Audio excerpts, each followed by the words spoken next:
Striker ganas timnas cetak gol kelas dunia di Australia. Kabar baik, Elkan Bagot beri sinyal comeback bela timnas. Kabar mengejutkan, STY resmi panggil bek Liga Inggris perkuat timnas Indonesia.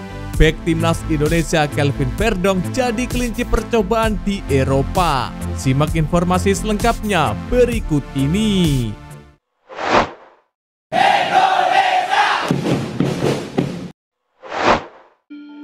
Striker ganas timnas Indonesia cetak gol kelas dunia di Australia. Penyerang timnas Garuda Rafael Struijk berhasil mencetak gol debut di Liga Australia saat Brisbane Roar menjamu Sydney FC. Rafael Struijk masuk sebagai pemain pengganti dalam pertandingan tersebut. Ia masuk pada menit ke-70 dengan menggantikan Walid Saur. Hanya butuh 8 menit di lapangan, Rafael Struijk berhasil menjebol gawang Sydney FC, menerima umpan manis dari Thomas Waddingham. Ex pemain Ado Denak itu berhasil memperdayai kiper Sydney FC Andre Redmayne. Sayangnya, Brisbane Roar menelan kekalahan dalam pertandingan itu dengan skor 2-3 dari Sydney FC. Gol Rafael Struijk dan Thomas Waddingham berhasil dibalas 3 kali oleh Sydney FC.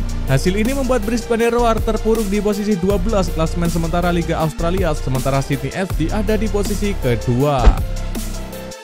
Kabar baik, Elkan Bagot beri sinyal comeback bela timnas. Bek tangguh timnas Indonesia Elkan Bagot dijadwalkan akan comeback pekan depan. Kabar ini diungkapkan oleh pelatih Blackpool U21 Stephen Dobbie. Elkan Bagot mengalami cedera panjang. Selain itu, ia ditepikan Sintayong dari timnas Indonesia. Pemain jangkung ini sudah tidak mendapatkan panggilan usai mangkir ketika diminta gabung pada playoff Olimpiade Paris 2024 lalu. Setelah itu, nama Elkan Bagot tidak pernah menghiasi daftar pemain timnas Indonesia. Sialnya, ia juga mengalami cedera panjang. Setelah menjalani masa terpuruknya, kini bek berusia 22 tahun itu disebut akan comeback ke lapangan. Ia bakal main lebih dulu bersama Blackpool U21. Pelatih Blackpool U21 Stephen Dobbie mengatakan bahwa bek pinjaman asal Ipswich Town itu berpeluang main ketika melawan Liverpool U21 Rabu 6 November 2024. Menurut Dobbie, Elkan Bagot ingin menunjukkan performa bagus usai sembuh dari cedera. Ia sudah mengaku bahwa bek timnas Indonesia ini punya potensi yang baik. Dari satu sesi yang saya saksikan hari ini, kami melihat bahwa dia pemain yang agresif dan pandai menguasai bola. Jadi Elkan Bagot merupakan tambahan yang bagus untuk lini belakang, kata Dobbie. Kabar mengejutkan, STY resmi panggil bek Liga Inggris perkuat timnas Indonesia. Bek klub Liga Inggris Justin Hubner akhirnya mendapatkan panggilan lagi dari Sintayong untuk melawan Jepang dan Arab Saudi di putaran ketiga kualifikasi Piala Dunia 2026. Justin Hubner sebelumnya absen ketika skuad Garuda melakoni 2 pertandingan tandang ke Bahrain dan China. Penyebabnya adalah bek Wolves U21 mengalami cedera. Oleh sebab itu, Sintayong tidak memanggil pemain berusia 21 tahun ini. Absen di 2 laga sebelumnya, kini Justin Hubner akan kembali membela timnas Indonesia. Ia masuk dalam daftar 27 pemain yang dipanggil Sintayong. Bakal memperkuat tim merah putih lagi, Justin Hubner akhirnya meluapkan rasa senangnya via Instagram story-nya. "Saya kembali," tulis dengan emoji menghembuskan nafas. Di unggahan lainnya, pemain yang akrab dipanggil preman timnas Indonesia itu menginformasikan bahwa bulan ini bakal menghadapi Jepang dan Arab Saudi. Hadirnya Justin Hubner di skuad Garuda bisa menambah kekuatan lini belakang. Sebelumnya, posisi bek tengah kiri diisi bergantian oleh Kelvin Verdong, Rizky Ridho hingga Jordi Amat. Adapun pertandingan timnas Indonesia melawan Jepang akan digelar pada 15 November 2024. 4 hari berselang skuad Garuda menghadapi Arab Saudi. Bek timnas Indonesia Kelvin Verdong jadi kelinci percobaan di Eropa. Pelatih Nijmegen Roger Meijer mengejutkan banyak pihak dengan memasang Kelvin Verdong sebagai bek kanan saat melawan Almere City pada 26 Oktober 2024 lalu. Meskipun posisi naturalnya adalah bek kiri, Verdong dimainkan di bek kanan selama babak kedua. Meijer memberikan alasan logis untuk eksperimen tersebut. Fans dan komentator Eredivisie bingung mengapa Meijer memilih Kelvin Verdong yang berkaki kiri sebagai bek kanan alih-alih Lefteris Salasatis. Meijer menjelaskan bahwa Verdong lebih berpengalaman, sementara Liratis baru bermain 2 laga dan belum cukup mengenal kompetisi. Meijer terkenal dengan eksperimen gila dalam penempatan pemain, termasuk saat Verdong dimainkan di lini tengah saat NEC Nijmegen kalah 1-2 dari Heracles pada September 2024. Ide Roger Meijer bisa menjadi acuan bagi pelatih timnas Indonesia Sintayong untuk memanfaatkan versatility Kelvin Verdong. Selama ini, Sin hanya menggunakan Verdong sebagai bek kiri dan bek tengah. Dengan 5 penampilan bersama timnas di bawah Sin, ada kemungkinan Sin akan memberikan peran baru untuk Verdong yang patut kita tunggu. Wasit asal Qatar pimpin laga Timnas versus Jepang. Timnas Indonesia versus Jepang dijadwalkan pada 15 November 2024 mendatang. Laga ini akan dipimpin oleh wasit asal Qatar, Khamis Muhammad Al-Mari. Anak asuh Sintayong akan melanjutkan perjuangan di putaran ketiga kualifikasi Piala Dunia 2026.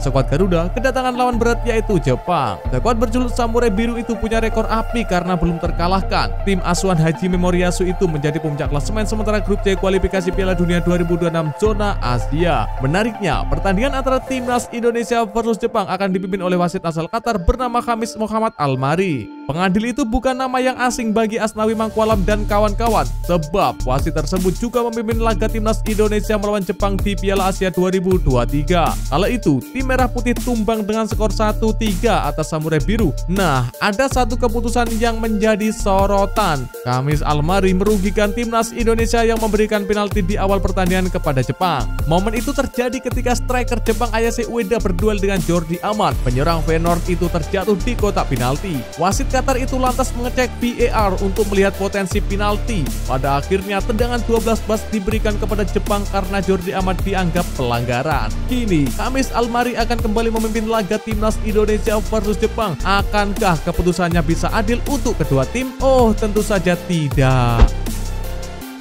Bek Timnas Indonesia Mads Hilger disebut setara dengan bek andalan Arsenal. Bek Timnas Indonesia Mads Hilger kembali banjir pujian hingga kualitasnya disamakan dengan bek Arsenal Jurriën Timber. Hal ini tak terlepas dari performa apiknya bersama klub kasta tertinggi Liga Belanda SC20. Mantan pesepak bola Belanda Jeroen Valmet mengakui bahwa Mads Hilger merupakan sosok pemain yang berkualitas. Bek berusia 23 tahun ini merupakan sosok pemain yang bisa berkembang di masa mendatang. Bahkan Jeroen Valmet menyandingkan Mads Hilger dengan bek Arsenal Jurriën Timber. Menurutnya, dua pemain ini memiliki kualitas yang setara. Hal ini tak terlepas dari kemampuan Hilger dalam melakukan covering. Dia adalah salah satu yang terbaik, semua berekspektasi lebih terhadapnya jika dibandingkan dengan yang lain. Covering adalah kekuatan terbaik miliknya, dia sangat andal dalam melakukan itu. Bisa dibilang mirip seperti bek Arsenal Jurriën Timber, kata Valmet.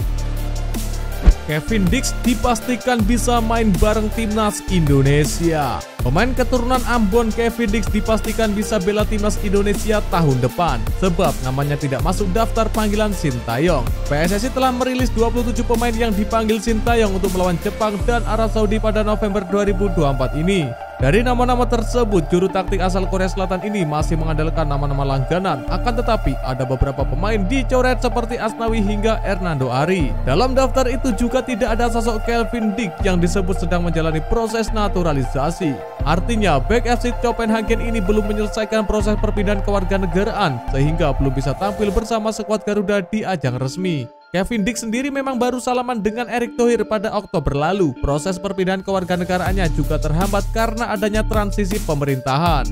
Maka dari itu, pemain 28 tahun ini dipastikan baru akan membela tim Merah Putih pada tahun depan. Hal itu merujuk daftar pertandingan yang ada. Setelah melawan Jepang dan Arab Saudi, tim asuhan Sintayong baru akan main lagi di putaran ketiga kualifikasi Piala Dunia 2026 pada Maret 2025 mendatang. Pada Maret 2025, Timnas Indonesia dijadwalkan bertandang ke Arab Saudi, kemudian menjamu Bahrain di Stadion Gelora Bung Karno, Jakarta. Sintayong tendang dua pemain andalan Timnas Indonesia. Asnawi Mangkualam dan Hernando Ari Sutaryadi menjadi dua pemain langganan yang tidak masuk daftar pemain Timnas Indonesia untuk melawan Jepang dan Arab Saudi pada kualifikasi Piala Dunia 2026. Daftar 27 pemain Timnas Indonesia yang dipanggil Sintayong, Asnawi dan Hernando menjadi dua pemain besar yang absen. Biasanya, kedua pemain itu selalu masuk skuad Timnas Indonesia. Asnawi absen memperkuat Timnas Indonesia karena cedera. Kapten Timnas Indonesia mengalami cedera hamstring saat memperkuat Port FC melawan Nakhon Rakachima pada 19 Oktober lalu. Sebelumnya, pihak Port FC mengabarkan bahwa Asnawi akan absen selama 2 hingga 4 pekan. Hal yang sama dialami kiper Hernando Ari. Kiper berusia 22 tahun itu terpaksa absen memperkuat Timnas Indonesia karena mengalami cedera bahu kiri. Sebelumnya, juga viral video Hernando memperbaiki dislokasi bahu saat melawan PSM Makassar. Bukan hanya Hernando Ari, pemain Persebaya yang harus absen memperkuat Timnas Indonesia yaitu winger lincah Marik Lisaldi yang sempat bermain cukup apik ketika melawan Bahrain Oktober lalu juga harus absen karena cedera.